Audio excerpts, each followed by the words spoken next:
Hi everyone, I hope you had a lovely half term. Our new topic this term is spring. Did you guess it right? One of my favourite parts of this topic is that we get to look at mini beasts. So for today, we're going to look at the life cycle of a butterfly. I'm going to go through each stage of the butterfly life cycle. Make sure you're listening really carefully because I might test you on each stage later. Okay, so this says life cycle of a butterfly, and we have a picture of a caterpillar and a picture of a butterfly. So I want you to pause me now and have a think about what you already know about caterpillars and what you already know about butterflies. Maybe you can have a discussion with a grown-up about what you already know. So the first stage of our butterfly life cycle is that a butterfly lays an egg on a leaf.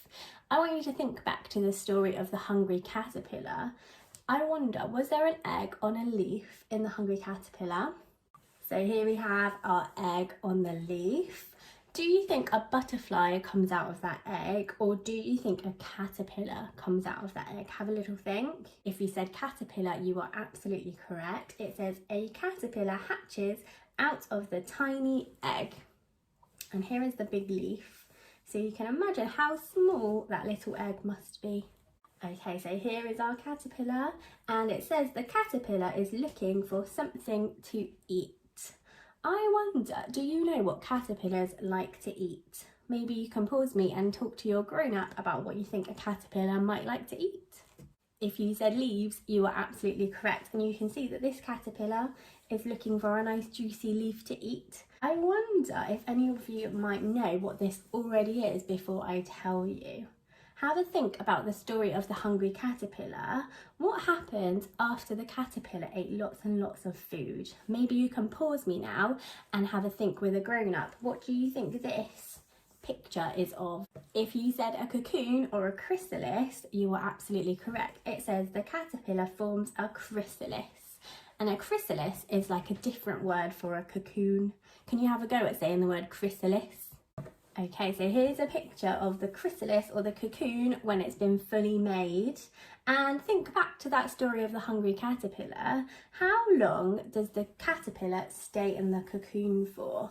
I wonder if you know the answer to that one. If you said more than 2 weeks, you are correct. It says the caterpillar stays in the chrysalis for 2 weeks. And that's exactly the same as in the story of the very hungry caterpillar.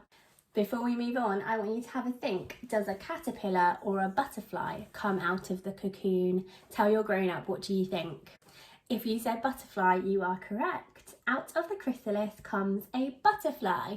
And here is the butterfly, and it says now the butterfly looks for something to eat, just like when he was a caterpillar. And once the butterfly has found something to eat, it goes and lays its egg on a leaf, and we start the whole life cycle over again.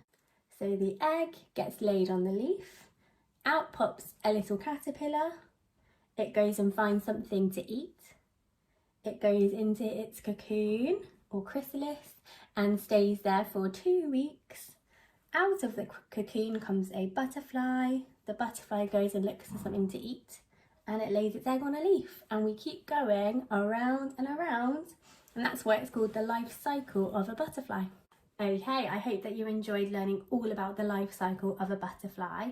I want you to go and find this picture. It should be saved over on the website, and I want you to go through each step of the life cycle and see if you can tell your grown-up what happens at each stage of the butterfly's life.